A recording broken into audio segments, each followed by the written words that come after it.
Um livro em branco.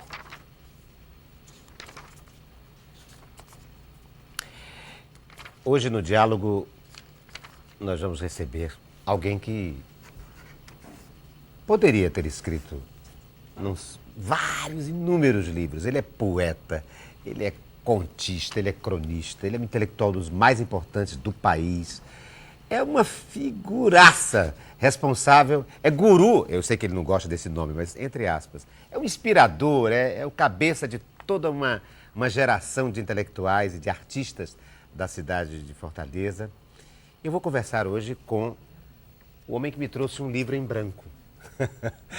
Augusto Pontes, o nosso Augusto Pontífice, que eu chamo de Augusto Pontífice, porque quando ele chega, eu digo, habemos papo.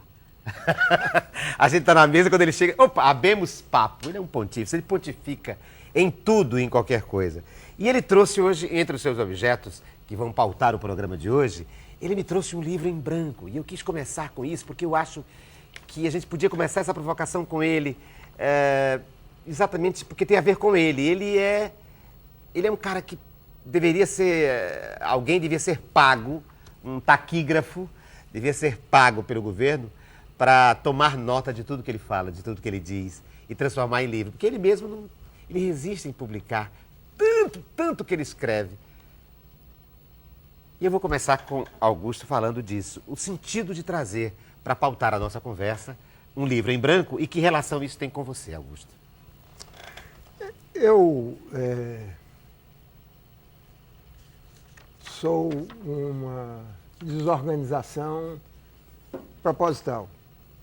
Na realidade, eu sou organizado, mas eu tenho a minha organização, que não coincide com a organização dos outros mais próximos.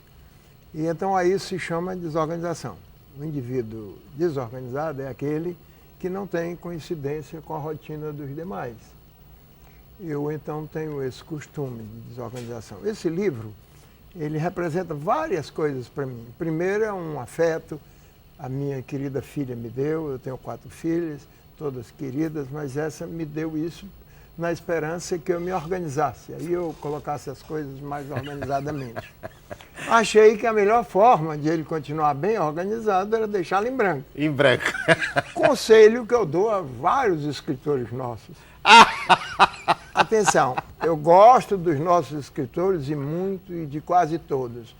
Mas alguns, e todos vão concordar, poderiam ter deixado o papel um pouco mais em branco para, numa época mais feliz, escrever nele. Então, o livro em branco, exatamente. E as pessoas vivem me pedindo, você devia publicar um livro e tal. Então, acho que a melhor forma, eu sempre que olho para esse livro, eu vejo que é o que eu melhor consigo fazer. Porque eu tenho por hábito, como já disse, não tendo organização, assim, coincidindo com os outros, eu começo tudo do nada. Eu nunca fico como certas pessoas amigas e até inteligentes, que estão sempre continuando uma velha história. Quando eles chegam, a gente já sabe de onde ele vai partir, pelo menos. Eu estou sempre começando do nada, do papel em branco.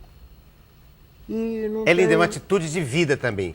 Partir sobre o pensamento, o conhecimento, fazer o exercício do esvaziamento do que já está estratificado, é isso, Augusto? Partir do nada. Do que já está pactuado para pensar o novo.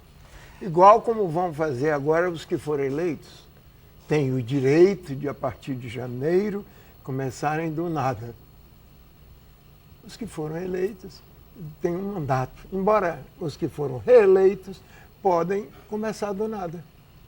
Não romper esse costume a qual estão sujeitos. Eles têm essa oportunidade, mas a oportunidade assusta a muitas pessoas.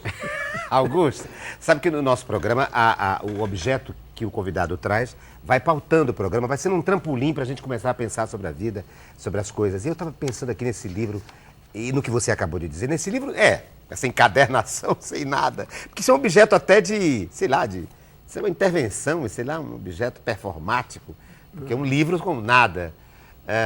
Você disse que alguns autores deveriam ter uma certa calma em escrever, não ficarem tão assodados em escrever e deixar páginas mais em branco. Você não publica porque você não resiste à sua própria autoanálise? Não, eu não publico, eu não sei dizer porquê. Aliás, eu não sei me explicar muito.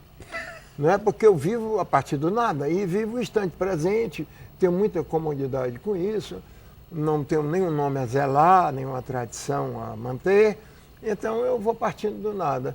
E um livro é um compromisso muito grave, né? Eu gosto tanto de livros, leio tantos livros, que mais um, prefiro ler do que escrever.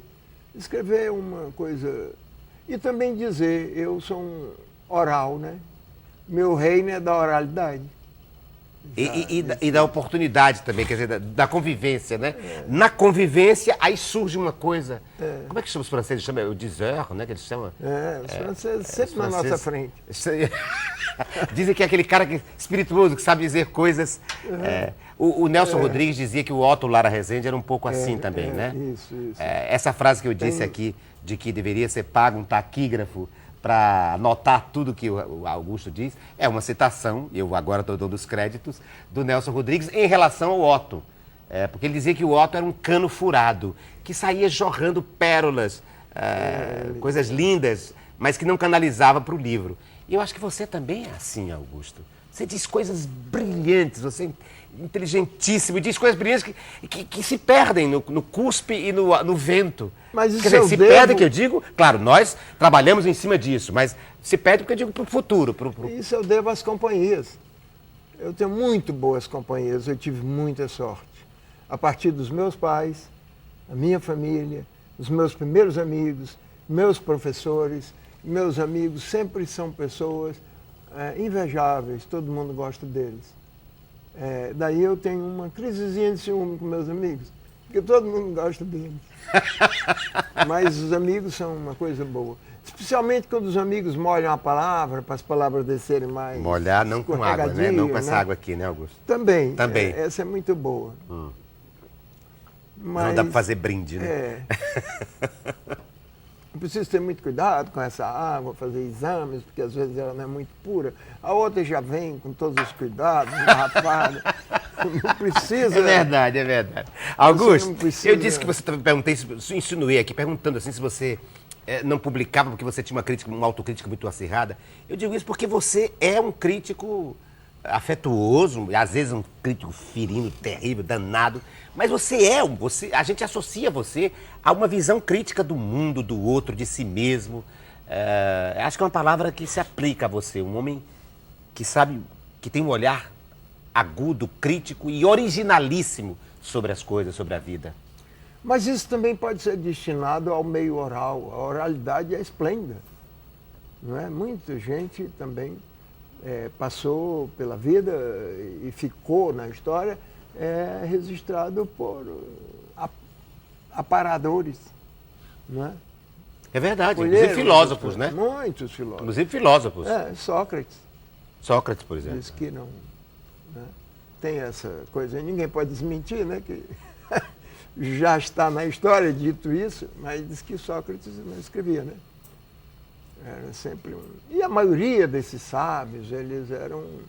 Não que eu queira dizer sábio, mas se os sábios, alguns sábios, mantêm-se sem escrever, por que eu, que não sou sábio, não posso? Não é um direito que eu também... Augusto, sabe o que eu estava me lembrando, vendo esse livro, um dos objetos que o Augusto trouxe foi esse livro aqui em branco. Eu estava me lembrando que nos anos 70, o Carneiro Portela e acho que o Eudes Ximenes publicaram um livro em branco. Você se lembra disso? Não lembro. Não lembra? Mas foi uma Mas publicaram obra mesmo. Uma obra muito interessante. Nos anos 70, publicaram um livro, com capa, com tudo, vários exemplares, com lançamento, com tudo. Você abria o livro, só tinha a biografia e o retrato dos autores, são 3 autores para escrever um livro, e no final era nada, o nada. Assim. Se publicar esse meu, só terá a seguinte frase: isso é o melhor que eu posso.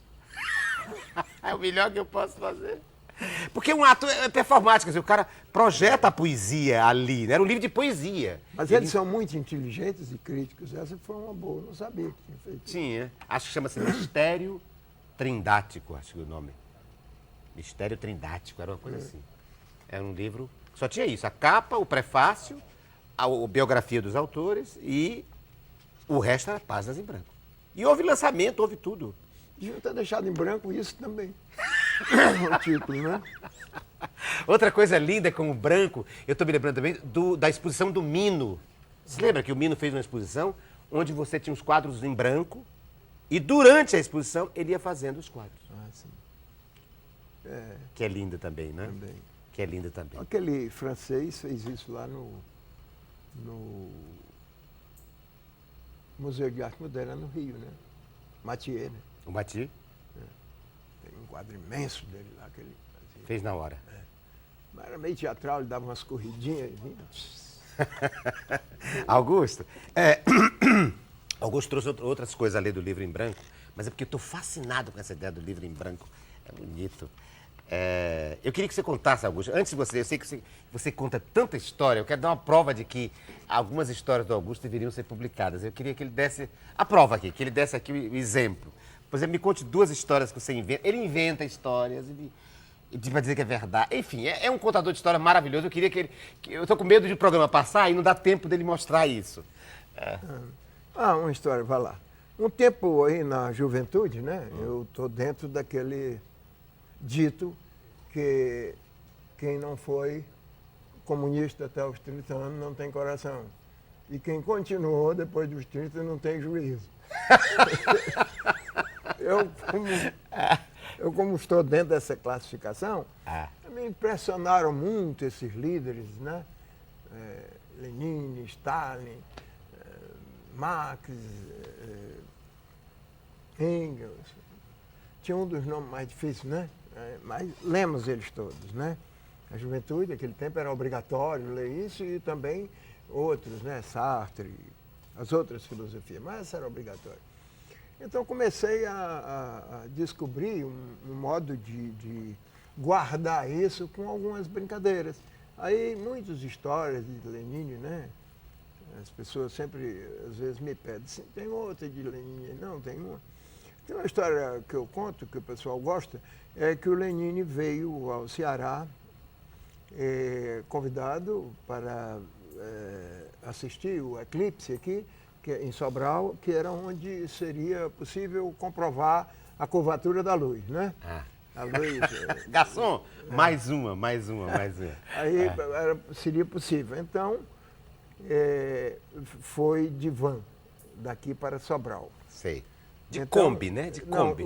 Até contestam que não era van, que naquele tempo não tinha van. Sim. Aí digo eu, ora, mas os comunistas são avançados, já tinha van eles. Eles estão sempre avançados, né? Então veio de van. E quando chegou em Irauçuba, logo em Irauçuba, deu prego. Então um clima muito forte, e era em dezembro. Né? Então parou a Kombi para um reparo qualquer, a van. E logo depois veio a notícia, olha, uma peça deu pane, tem que buscar em Fortaleza, então os senhores vão pernoitar aqui. Ai, meu pai, eu desliguei meu telefone. Alô? Sim, mas não posso atender agora, eu tô no ar. Tô ouvindo, daqui a pouco você me liga. Para Sobral no ar. Tá bom? Um abraço. Esqueci de desligar o telefone. Acontece isso também nos bares. Vamos embora. Então, Lenin soube da notícia. O motorista muito apreensivo disse, olha, tem que mandar no ônibus agora que vai sair em Fortaleza. Então os senhores têm que pernoitar aqui. Tá bom, então. Calor, danado. Então foi. No outro dia, Lenin, consta, era muito vaidoso e também muito neurastênico. Essas 2 características. Não estão nas biografias. Mas diz que para esse efeito da história é preciso. Então, quando voltou no outro dia, ele muito vaidoso, disse, olha, preciso fazer a barba, fazia todo dia. Então, disse, temos um barbeiro aqui. Em Irauçuba. Em Irauçuba. E é do partido? É do Partido Comunista. É um companheiro nosso. Então, lá se vê o barbeiro. Quando viu que era Lenin, ficou trêmulo. porque fazia barba no Lenin, tudo que ele queria na vida. Então botou lá o pano no Lenin e foi fazer barba. Então começou tal, pelo lado esquerdo, que é por onde essa turma sempre começa as coisas. Então, Esses detalhes né, de maravilha. aí vem fazendo a barba. Mais nervoso, pá, cortou o Lenin. Aí, Lenin, aí ele pegou uma pedra úmida, que ele sempre conduz, os barbeiros antigamente, e botou no lugar, e foi para o outro lado, pá, ao Lenin. Cortou de novo, aí passou a pedra úmida, Lenin. Me dê que eu mesmo faço. Aí começou a fazer, cortou-se também. Olhando-se no espelho. Olhando-se no espelho e cortou-se também. Então, consta que ele fechou a navalha, sacudiu no espelho, quebrou o espelho todo. Neurastênico, né? Ficou aquele mosaico, cheio de Leninizinho em cada pedaço do mosaico. Aí ele, fazedor de frases, né? Disse, é na porrada que o partido cresce. Que é um lema ainda hoje usado, né? Que é na luta, na discussão, É, na porrada. que No nasce a confronto, razão, no embate. que o partido cresce. Mas sobre o embate, Augusto, tem aquela outra história que o partido disse, olha, nós estamos nos dividindo muito e tal. Como é aquela história? Aquela história é ótima. Essa é uma das histórias O Partido mais Comunista chega recentes. assim, olha, nós estamos dividindo. Também me é atribuída essa história, mas não fui eu quem criou essa, não. Ah. Disse que Lenin mandou chamar o Trotsky, com o qual discutia muito na luta interna, não é? Para o partido crescer, e disse, olha, Trotsky, nós precisamos acabar essa besteira dessa discussão interna, isso está enfraquecendo o partido, nós ficamos nessa lenga-lenga, discutindo coisinhas miúdas, e os inimigos estão avançando. Você já ouviu falar de um tal de Freud? Então, não, Trotsky, não conheço esse Freud. Pois olha, ele inventou uma teoria aí, está com muito sucesso, de que não é a burguesia a culpada dessa desordem aí do mundo, dessa divisão, desses problemas. O culpado é a mãe de cada um. Ele inventou essa história. E então, sendo a mãe, deixa de ser um problema coletivo, é um problema do interior da casa de cada um. Não vai ter mais solidariedade, partido, não precisa de nada. Isso é um perigo e nós discutindo outras coisas. Precisamos nos concentrar nessa ideia, porque os inimigos estão se organizando. Mas eu acho maravilhosa aquela história dele de se conscientizar. O Lenin diz uma coisa, o Freud diz outra, Cristo diz outra. Como é aquela história? É, tem isso aí. São uns ditos, assim, esses ditos que os sábios, né, criam, sintetizam o mundo. Diz que Jesus sintetizou dizendo assim, tudo é amor. Aí, anos depois, aí vem o Marx, comunista, materialista, e diz, tudo é capital. Aí vem, finalmente, Freud e manda essa coisa dele, essa teoria dele. Tudo é sexo. Tudo é sexo, exatamente. Aí vem Einstein, disse, tudo é relativo. É um gênio, né? Eu fiz ele contar essas histórias, porque ele inventa isso, é de uma genialidade, uma capacidade de síntese, e com uma coisa que é fundamental. Não é invenção minha, não. Está aí no mundo. É sua, Augusto. Porque Está aí ele no tem isso. mundo. Ele diz as coisas mais brilhantes sobre as pessoas, as coisas engraçadas, inventivas, e diz que foi fulano de tal que contou. Ele não disse que foi ele, não. Inclusive sobre mim ele tem. Sobre mim, todo mundo ele tem. Todo mundo ele tem uma história. Mas, Augusto... Sobre o Guilherme, a do Guilherme ele não quer, mas eu vou contar. Ah, vai contar? O Guilherme é muito vaidoso, como toda pessoa humana que está viva, vivendo e que tem uma atividade, tem que ser vaidoso, senão embioca de uma vez, né? Porque a turma não é fácil, é só atacando a gente. Então ele criou esse modo de ser e as pessoas dizem, não, o Ricardo Guilherme é muito bom, mas ele é muito vaidoso. Aí digo eu, ora, o Ricardo Guilherme é vaidoso do que ele pensa que é. Mas como ele é muito maior do que pensa, termina sendo modesto. Ai, meu Deus do céu. Garçom mais, Mais outra, uma. mais uma. É bom. É muito bom, né? É por isso que eu digo, quando ele chega, é Augusto Pontífice, não é nem Pontes, é Pontífice. Ele pontifica, Abemos papo. E olha, o que ele me trouxe mais além do livro em branco? Augusto, você me trouxe aqui esta agenda, olha aqui. É uma agenda, essa não está em branco, cheia de detalhes, olha detalhes, cheia de pequenas palavras, de observações, de verbos, Lista dos meus remédios. infinitivos, etc. E tem uma coisa maravilhosa que é um desenho aqui atrás, olha a coisa. Olha aqui. Um fluxo, sei lá, um organograma de fluxos de saberes. Uma mandala. Uma mandala de conhecimento. Sabe o que é isso aqui? É o projeto, digamos, nascedouro da ECOA, a Escola de Comunicação, Cultura, Ofícios e Artes. Está em Sobral. Que hoje está implantada em Sobral e que tem o nome do Augusto. Hoje, sei lá, ECOA, disparate, né? Escola Francisco Augusto Pontes. Uma escola porque foi ele que criou esse conceito. Eu queria que você falasse, Augusto, dessa sua maneira de organizar o pensamento, inclusive com desenhos, com mandalas, e falasse do conceito da ECOA. Assim, a ECOA. Bom, a ECOA é uma coisa muito grande, né? Porque eu venho pensando a vida toda, e não só eu e alguns companheiros. São aquelas ideias que, em momento de consentimento e de lucidez, todos nós pensamos, né? Quer dizer, e organizei isso num fluxo. Como é que no dia a dia a escola deve funcionar? Aí me veio à cabeça que uma primeira regra para uma escola funcionar bem é que ela estude ela mesma também. Quer dizer, porque na escola se estuda tudo, menos a própria escola. Aí ela fatalmente envelhece, emburrece, aborrece e outros S menos citáveis. Então, a primeira regra da ECOA é essa. As regras são muito simples. Tem aí. É uma escola livre, não é isso? É. E, olha bem, aqui ele anota aqui, economia, fazeres, teres, quereres, realizares, cultura, prazeres, seres, haveres, política, pensares, criares, emocionares, imaginares, poderes, saberes. E aí ele vai falando, é filosofia pura, no organograma de como as diversas instâncias devem dialogar. Que seriam 3 eixos. Eu queria que você falasse desse conceito. Escola seria é uma 3 escola eixos. nova para o Brasil, para o mundo. É uma escola, não existe essa escola. Existe. Quer dizer, está começando a existir, mas ela, como pensamento maior, ela não existe ainda. Ela tem 3 eixos. O eixo principal é o eixo de conhecer as coisas que estão em volta de nós. Aqui o bairro, aqui essa região onde estamos instalados, conhecê-la.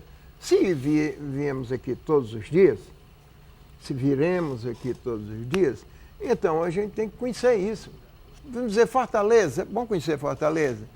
Até ia deixar muita gente conhecer Fortaleza, porque Fortaleza não é isso onde as pessoas circulam, né?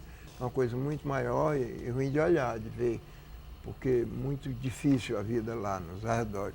Então, esse conhecimento, que é o levantamento material da realidade. Porque se se vai ensinar para as pessoas que vivem na cidade, deve saber que cidade é, como é o jeito dela, qual é a característica, quais são as suas, vamos dizer, virtudes, quais são as suas qualidades, quais Esse é o são as primeiro suas passo. riquezas. O contexto. Porque estuda-se muito as misérias, as dificuldades. Então, você só pode resolver as misérias com as riquezas, com o que tem de bom. É com o que tem de bom que você vai resolver os problemas. Aí você logo vai ver, claro, que o que tem de bom está concentrado nas mãos de umas pessoas. Então, de algum modo, isso deve escorrer, é isso que se fala muito hoje, nessa coisa de repartição, de divisão dos bens, enfim. Essas coisas, é com essas coisas que você deve resolver os problemas, não é? Uhum. Porque a escola também costuma fazer uma classificação dos problemas. Então, tudo classificado. Mas os problemas não são assim. Os problemas atacam todos de uma vez, geralmente de madrugada ou tarde da noite. Um dos problemas é como você sai para resolver. Os problemas não estão organizados. Eles vêm de uma vez. Você falava de 4 vetores. 4 vetores. 4 ou 3 vetores. Que é o principal. Ah. Quando você faz isso, quando no levantamento das virtudes, você vai ver que temos uns descobridores, uns inventores, uns artistas, as qualidades humanas, as qualidades, as riquezas e também os potenciais. Isso é que gera a tecnologia. Então, toda a gente do mundo faz o levantamento material do que tem nesse lugar. Aí descobre essa gente, cada qual com a sua especialidade, com a sua vocação, com o seu jeito de ser. Essas pessoas organizam uma tecnologia que fica à disposição. E aí vem a crítica. Com isso, quando surge isso, aí todo mundo faz crítica e leva, não, mas isso é melhor assim e tal. Vem a discussão, que geralmente a pessoa evita. Isso é a coisa mais rica, é a discussão, é o apontar dos defeitos, que geralmente não se gosta, principalmente os chefes, não gostam de crítico. Não, esse camarada é muito crítico. Ora, mas isso é a bênção. Toda organização é para que venha a crítica, porque é a crítica que denuncia quais são os problemas e mostra onde estão os recursos. E aí, essa crítica é que gera a escola. Pronto, agora temos uma escola. Porque sabemos onde estamos, sabemos quais são os nossos problemas, sabemos os nossos recursos, temos uma tecnologia, aqui tem uma escola. É aí que tem as mostras, é aí que escrevem-se os livros. Do contrário, vai ser uma decisão pessoal de um indivíduo, que nem sempre coincide com o coletivo. Nem sempre coincide com a necessidade do lugar. Quer dizer, é uma escola cujo espectro é feito a partir do seu ambiente. A escola tem um seminário permanente, que eu chamo a escola de sempre viva. Seminário preparatório, sempre.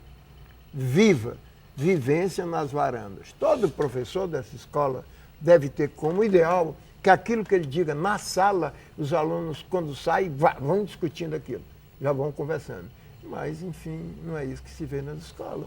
Não é uma escola que tem um currículo que estimule, que fale da vida dessa pessoa e do modo dela prosseguir. Essa é mais ou menos. É a vida que alimenta a escola e não a escola que quer reorganizar a vida. Não é? Isso. Ah, você ainda não está compreendendo. Não, ainda não estão me compreendendo. Eu sou muitos, né? Qualquer um, numa hora de aflição ou numa hora de alegria, pode se sentir muitos. Por isso que é alegre. Porque nele todos. Que lindo, que lindo. É? Olha, o Augusto numa aflição também. Ele fica aflito porque ele sente que todos os outros sentem também assim, vez por outra. E aí todos. Olha, está aparecendo aí na identificação do Augusto que ele é publicitário. Mas vocês estão vendo que ele é muito mais, ele é muitos, né? Como disse o Mário de Andrade, eu sou 300, sou 350, ele é 300 e 350 também. Ele é filósofo, ele é homem de comunicação. Enfim, é Augusto Pontes, o Augusto Pontífice, que está conosco no nosso diálogo de hoje. Daqui a pouco a gente volta com mais um segmento do diálogo.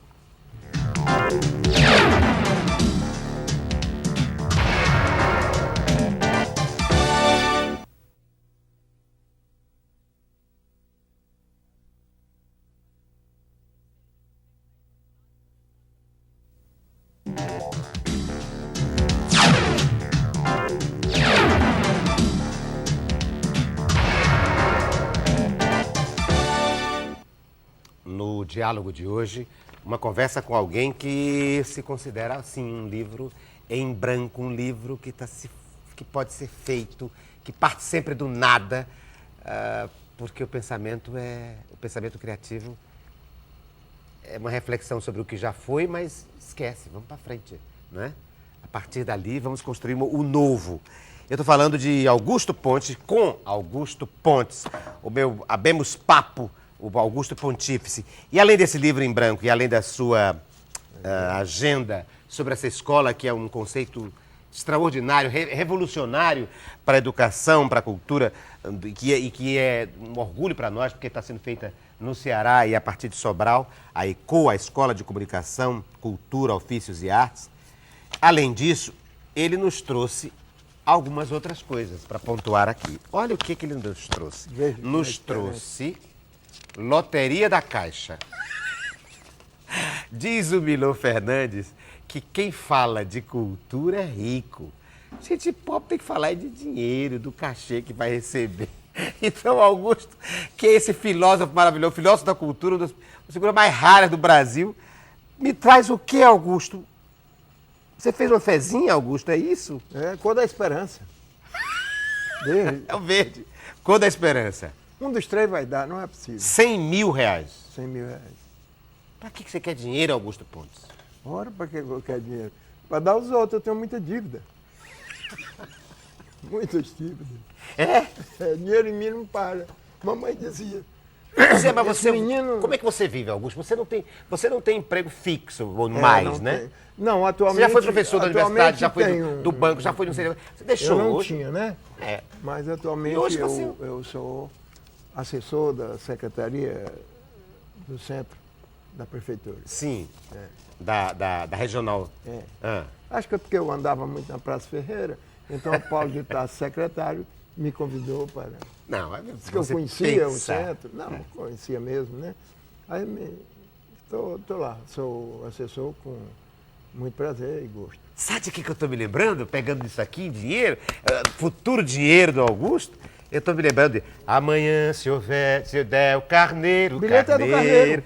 É? Todos três. Vou-me embora daqui pro Rio de Janeiro. Amanhã, se der o carneiro. Sabe por que eu estou cantando isso? Porque essa música, essa letra é dele. É do Augusto Pontes, que o Augusto também é compositor. Essa música do Carneiro, que se chama, como é o nome? Carneiro? Carneiro. Carneiro. E isso aqui é Bilhete do Carneiro? Bilhete do Carneiro. Bilhete do todos Carneiro? três. Você tem uma obsessão pelo Carneiro? É. Pois é. Se amanhã se der o Carneiro, ele não vai Sábado. para o Rio de Janeiro, não, mas ele vai pagar as contas. Vou pagar. É compositor, essa música Carneiro é parceria dele, Augusto Pontes, com o Ednardo. E há outras. Ah, aquela linda, como Que você é? canta tão bem. Que eu canto, não tão bem, mas enfim, que é Lupcínica. Eu estou cantando isso, para vocês saberem, estou dizendo essas coisas, para vocês saberem, vocês que não conhecem, que não têm o privilégio de conhecer de perto o Augusto, que saibam agora, ele é esse múltiplo, não é? Ele é autor daquela música assim, vamos adiar esta briga, amor, que eu estou cansado, deita aqui do lado e não fale mais, que eu estou calado. Lindo, gravada pelo Fagner, gravada por muitos compositores, muitos autores, cantores. Pelo Ednardo. Pelo Ednardo. E tem um verso que eu considero, já disse isso a ele, estou repetindo aqui, talvez um dos versos, tá vendo? Com certeza está entre os 10 mais bonitos versos da música popular brasileira, de todos os tempos, que é inutilmente bêbado, triste, como um peixe afogado. Isso é muito lindo, né? Lagoa Rodrigo de Freitas. Porque, Não é? veja, Tem inutilmente peixe afogado. bêbado, alguém com a sua dor, bebeu, mas é inútil, pra quê? É inutilmente, não resolve nada, né? A não ser as suas próprios fantasmas. E a outra que eu acho mais lindo é triste como um peixe afogado. Morto de peixe. Ele está morto de peixe, quer dizer, Afogado. afogado, a água é o habitat, né, do Lagoa peixe, é o lugar Rodrigo dele. de Freitas. Como é que ele está afogado? Dentro Lagoa daquilo que é a Rodrigo sua de Freitas própria... tinha isso, se lembra? É lindo. Peixes. Todo ano tinha. E eu acho que nós, Augusto, nós que temos uma certa sensibilidade, enfim, as pessoas que têm só nós, as pessoas que têm sensibilidade, que têm um certo apuro, nós somos peixes Sim, afogados, não somos? Na nossa própria... Nós só temos duas condições. Ou somos peixe fora da água ou afogado. É verdade, Só Augusto. escapamos na panela. Hein? Só escapamos na panela. Na panela, é verdade. Ou nós somos peixe fora d'água, que às vezes são as duas coisas, né? Às vezes sim. Estamos fora da água, porque não nos deixam estar na água. E às vezes estamos na água, mas a própria água nos contamina, né? Nos O exemplo da Lagoa Rodrigo Freitas, onde ficava coalhada de peixe. Mas eu estou falando simbolicamente. Gente, Sim, o sim, eu ambiente, sei. a crueldade da água que nós estamos imersos, na qual estamos imersos. Exatamente. Queria que você falasse disso, Augusto. Um verso, né? A gente colhe esse verso na vida, né? O poeta é um ser, assim, privilegiado, não que eu seja poeta, mas eu imito os poetas. O poeta é sempre uma imitação do outro, né? Você vai vivendo, a vida machuca. E os poetas têm essa saída, dizem umas coisas sobre isso, né? Falam sobre essas dores de uma maneira, né? Que é como se fosse um analgésico, ele cauteriza a dor, né? Uma poesia justamente sobre essa dor, né? Essas músicas populares, Luiz Gonzaga principalmente, Jackson do Pandeiro, essas músicas populares mais populares, são cheias disso, né? Outro objeto que o Augusto me trouxe, mais três, vamos ver se dá tempo de falar aqui. Ele me trouxe uma caixinha, depois eu vou olhar o que tem aqui dentro. Ele me trouxe Palavras Cruzadas e Edgar Morin, Diálogos sobre o Conhecimento. Isso, e você disse que isso é um livro muito... Um livrinho pequenininho, mas todo cheio de anotações suas, e que ele é muito caro. Por que, Augusto? Por que você me trouxe Edgar Morin? Edgar Morin é um pensador moderno que, para mim, foi fácil entendê-lo e gostei muito. Então, acabei lendo quase toda a obra dele que está traduzida. Ele é um pensador importante, né?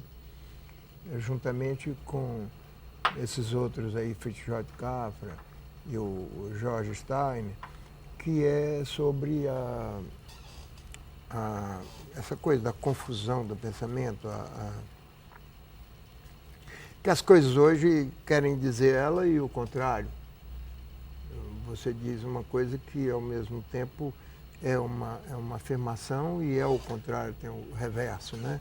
Essa filosofia que tirou a certeza desses pensamentos, assim, certo? Qualquer dele aí qualquer frase dele aí quase vai levar a uma reflexão disso, né? E a grande coisa com a qual ele conduz o pensamento é a ideia de que a cultura é algo que o homem faz por um defeito, que ele tem um defeito no metabolismo. O homem não metaboliza o ácido úrico. Não metabolizando o ácido úrico, ele vai intoxicar o sangue constantemente. E o sangue assim, contagiado, assim atingido, vai pressionar o cérebro. Funciona como faz a memória. O homem está sujeito a esse defeito de memória, porque ele, contrário dos outros, o macaco inventa a escada sempre que for necessário uma escada. O homem cria a escada rolante, a escada embolante, que são essas de banco, né? As esteiras. Você pensa que vai, mas não vai para nada. Essa escada rolante hoje, assim, tem uma certa pompa. Isso você sobe nelas, mas não tem nada. Você tem a esperança de resolver esse problema. Cheio de gente embalada nesse sentimento, subindo na escada rolante. Chega lá, não é atingido, tem que voltar. Geralmente as escadas rolantes de descida estão desligadas. É interessante, essas medidas de economia. Para subir, eles ligam, mas para descer, volta pela escada rolante, mas que não está desligada. Você usa normalmente, porque passando para baixo todo santo ajuda, né? Eu digo, mas em que isso implicaria, Augusto? Nessas duas posições que você fala do macaco e do homem. O macaco inventa uma nova forma de escada, mas é a mesma escada. O homem fica inventando outras possibilidades. Sempre, ele não tem a memória, ele não tem a cultura. Não tem a cultura. Ele não tem a cultura. Ele não tem a inveja, né? Não tem o acúmulo, não acumula um bocado de coisa, é meu, vou levar. Não, eles vivem... Então não seria perigoso o que nós estamos falando aqui sobre o livro em branco, o esquecer, o passar a borracha sobre as coisas? É claro que do ponto de vista da poesia, mas nada é possível criar do nada, nada se cria do nada, né? É sempre de uma experiência de memória, não, Augusto? Sim. Apesar de sermos esses enfermos in natura, como você acabou de dizer, não é? Sim. Eu estou aqui dando uma expressão que é minha, mas enfim, nós nos sujamos o sangue e nos contaminamos permanentemente. Não é disso que você está falando? Sim. Mas nós não podemos perder esse referencial. Não, o que digo assim, A oralidade também é um reino de expressão. Não precisa escrever, não é? É preciso sim manifestar. O homem se manifesta, né? O homem se organiza. Mas a palavra é também uma manifestação, claro, não é? É isso que você está dizendo. Sim, é. E ela é mobilizadora. É mobilizadora. É. Mesmo que não esteja escrita. Mesmo que não seja escrita. Mesmo que não seja escrita. Mas eu estava falando... E aí, no reino humano, essa coisa aí, Edgar Morin, quer dizer, mesmo que não seja escrita, escrita está. Uma vez dita, está escrita. Está inscrita nas mentes que vierem a... Pode não estar escrita, mas está inscrito. Não está escrita nessa pobre linguagem datilográfica dos livros, mas está escrita para sempre, né? É por isso que eu abri o programa dizendo que uma das obras do Augusto Pontes é essa convivência, essa fala. E, por exemplo, toda uma geração, o pessoal do Ceará, aquela turma que ficou ali nos anos 60, que criou o curso de arquitetura, né, o Liberal de Castro, Roger, Neudson Braga, o Roger era aluno. Mas, enfim, Fausto, Nilo, toda essa geração é fruto dessa convivência com Augusto. Claro que tem outros veios, outras vertentes, mas um dos pilares disso é o Augusto Pontes. E é nisso, é no falar, é no conversar, é no tocar, é no molhar o bico, é no dizer. Então não está escrito, mas está inscrito. É claro. Ele é a única pessoa que talvez pudesse chegar... Quais são os objetos que você trouxe, Augusto? E ele começar a trazer gente. Eu quis trazer pessoas. minha filha. Hein? Eu quis trazer minha filha. E ela disse, eu já vi esse programa, tem que levar coisa. Eu não sou coisa. Não, Não, mas seria sujeito-objeto, entendeu? Eu estou fazendo aqui uma licença para dizer que ele poderia trazer as pessoas. Dizer, ó, isso aqui é obra minha, essa aqui é obra, essa aqui é obra. Eu disse para ela, mas obra filha, do meu fertilizar, essa cidade toda deve muito a você, essa geração toda. Eu disse para ela assim, mas minha filha, se houver essa contestação, é fácil dizer, mas ela não é uma coisa. E se a gente não diz das pessoas que mais admiramos, ele é uma coisa. Ela é uma coisa, essa menina é uma coisa. Nós estamos precisando disso na seleção. Esses jogadores que são uma coisa, não tem mais. São todos médios, são todos humanos. São todos o quê? Humanos. Não tem mais nenhum que é uma coisa. Não tem mais Pelé, não tem mais aquele que deixou agora, como é o nome dele? Romildo, como é? Ronaldo? Não, esse grande jogador. Do Vasco. Robinho. Robinho não, mas um que já deixou. Roberto Dinamite. Tinha o Roberto Dinamite, grande jogador. Romário. Quer ser das confusões. Romário, quer ser das confusões. Ela era calmo. Eu achei engraçado, porque esse é um autor, o Edgar Morin, é um autor muito ligado aos anos 60, não é, Augusto? Isso. Né? Ele tem 90 e tantos anos. Há mais de 68. E eu me lembro que aqui nos bastidores você dizendo, não, eu faço questão que esse livro vá. Eu esperava um outro, entende? Eu queria conhecer mais você, sabendo da sua ligação com livros. isso. Tem o Enigma do Homem, que é o livro assim, principal dele, não é? Ele tem muitos livros traduzidos em português.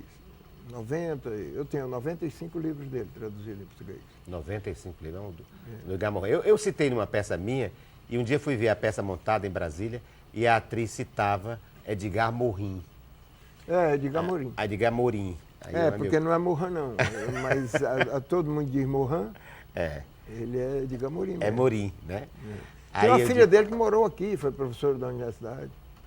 E ele mesmo mas já a gente veio só diz que ele é Morin, né?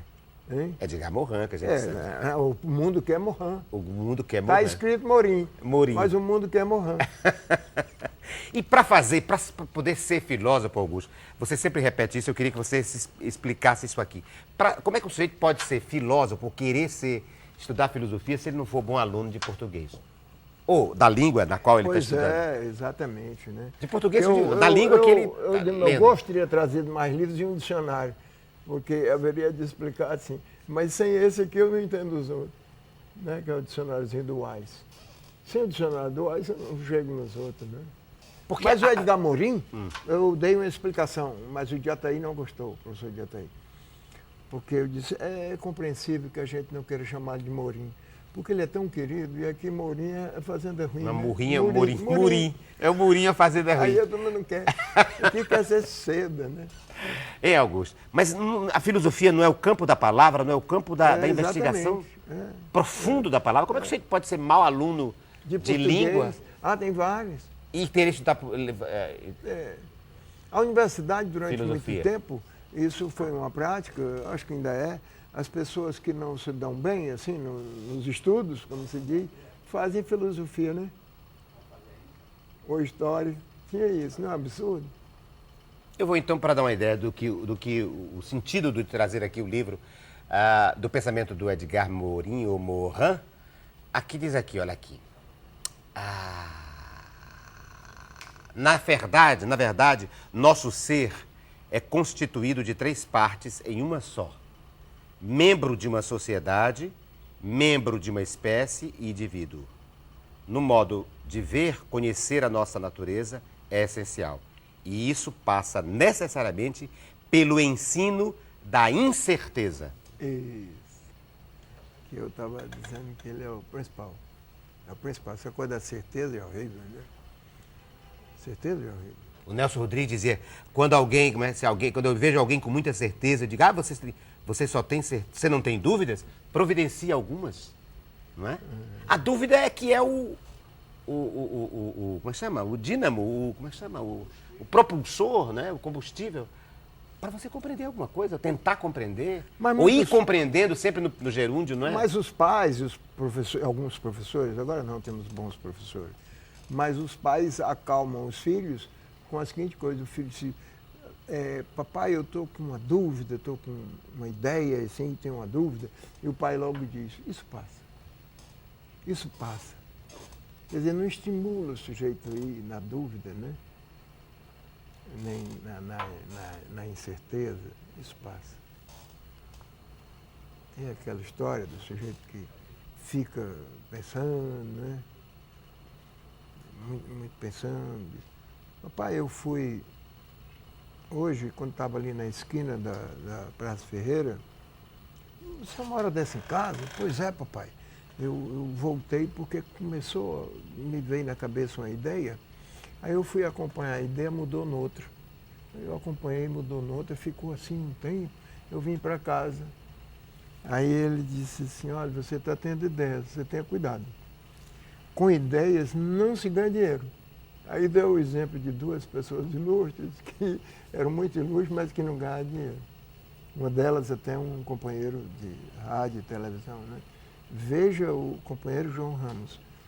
Muitas ideias, mas dinheiro nunca conseguiu. Você está tendo ideia. Está chegando a hora do objeto surpresa. Eu tenho medo, a gente não... ainda tinha 2 objetos que você trouxe, mas eu acho que vamos partir primeiro para o objeto surpresa. Isso. Se houver tempo, a gente volta ao que você trouxe.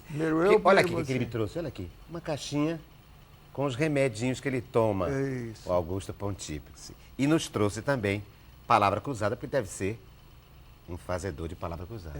Gosto muito. Mas vamos falar disso se houver tempo, tá?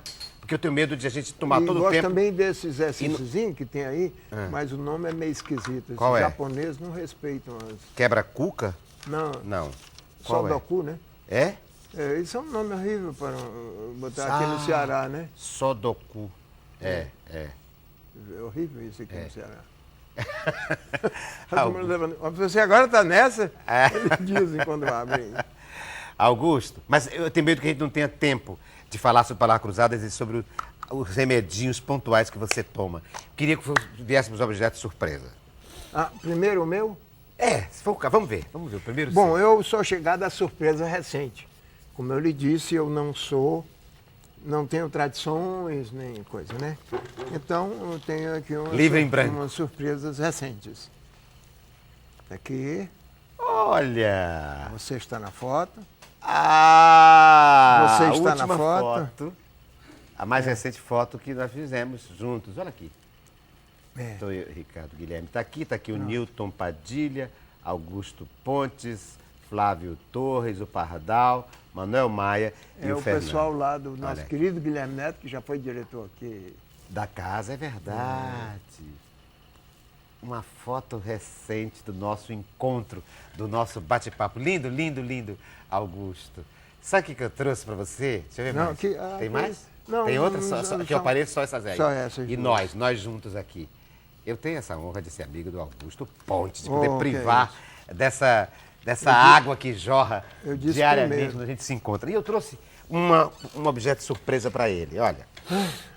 Acho que não vai dar tempo de falar de tudo que você trouxe, Augusto. Sabe o que eu trouxe? Eu me lembrei que ele é um homem das artes, é um homem que revolucionou o movimento musical desta cidade e que ele é publicitário. Então, juntei as duas coisas. Eu trouxe um disco que não existe mais, olha aqui. Um disco mesmo, da Mocambo. E atrás do disco, na contracapa, tem a outra atividade do Augusto. Quer dizer, na capa tem música e do outro lado tem o quê? Propaganda. Propaganda, publicidade.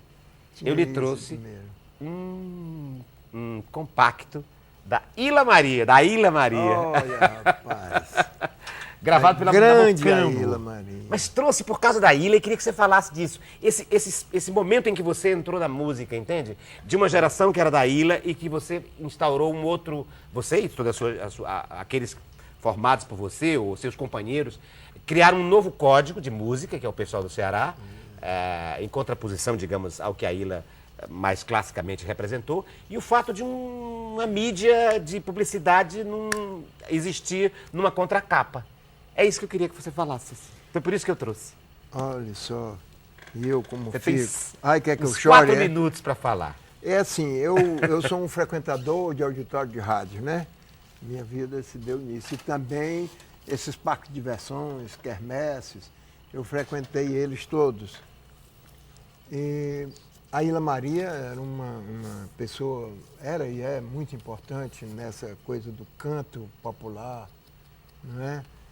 E ela era uma pessoa que iluminou aquelas tardes e noites, né? Tinha um fim de semana na Taba e outros programas, uma voz maravilhosa e um senso de repertório, né? A Ilha Maria. E agora eu fiquei emocionado, porque não contava com essa, né? Mas você não acha que... Eu encontrava com ela todos os sábados e domingos, porque tinha os programas de auditório, eu encontrava ela lá e ela cantava. Não só ela, como Joran Coelho e outros, mas ela era a figura central. Né? Eu fiquei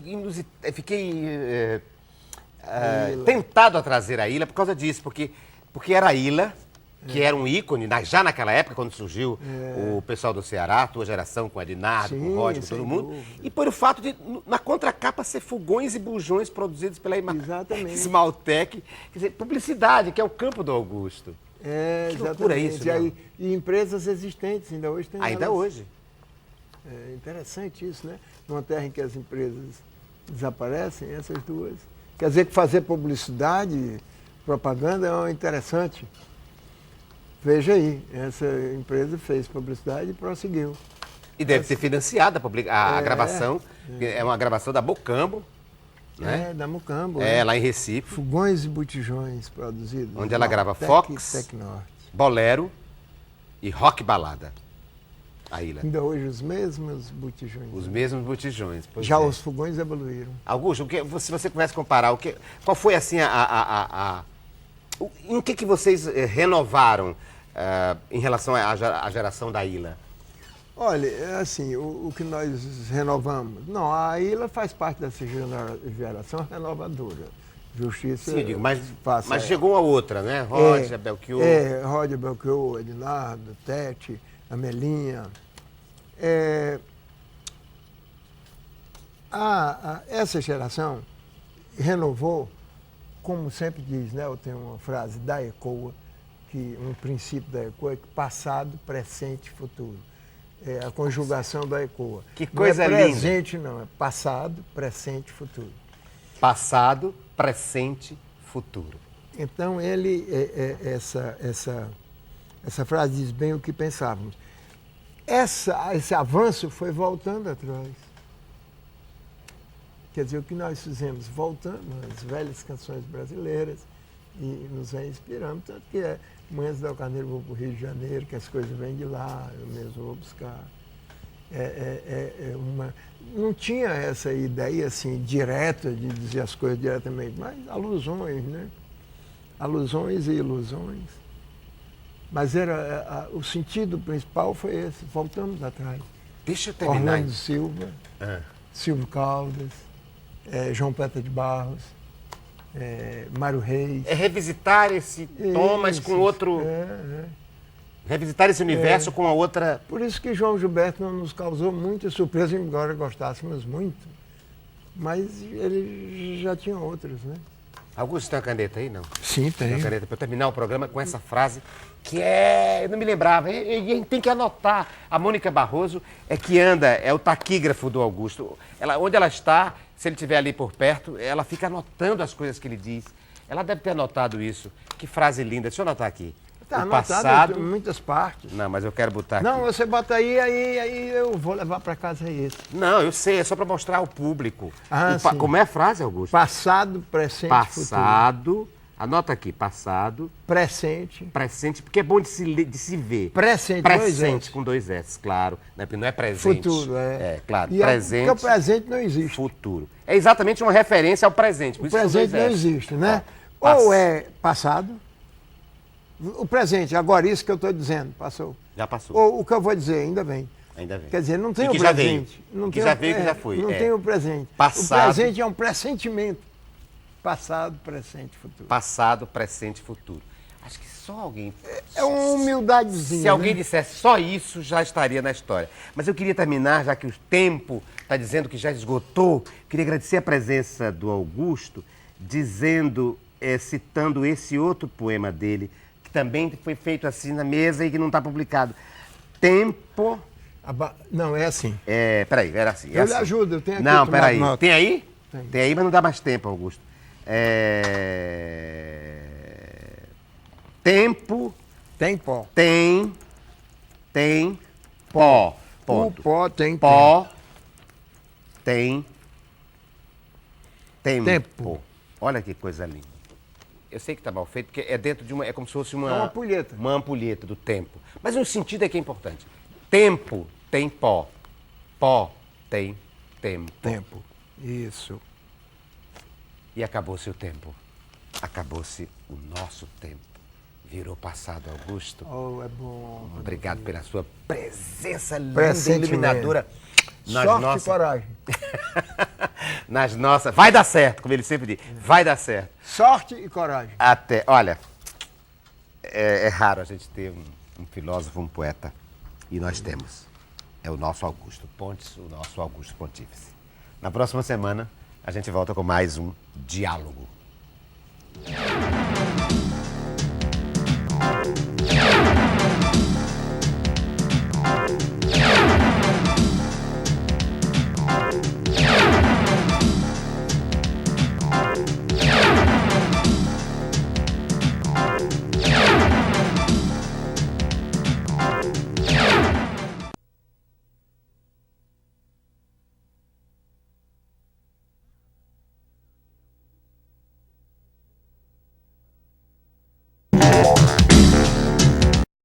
Do cachê que vai receber. Então, Augusto, que